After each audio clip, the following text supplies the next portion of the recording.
This video will describe how to use the similar word checker tool in Read and Write for the Mac desktop. This tool is used to help identify words that may have been misused either in spelling or in context and suggest possible alternatives. Start by opening your document and positioning your cursor in the document, followed by clicking on the similar word checker tool icon. It's possible that this may result in an error, but simply repeat the process.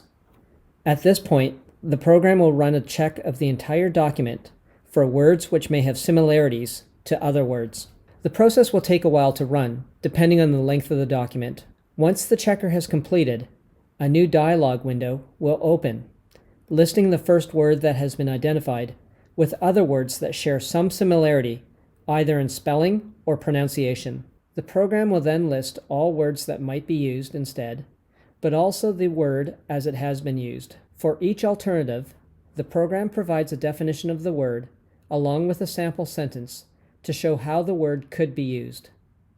There are 3 actions that can be taken once the user has identified the correct word. Clicking the replacement word, they could click on the Replace button to swap out the existing word for the suggested word. The Always Ignore button will stop identifying future uses of this word in the document, while the Ignore button will only ignore the single use of the word.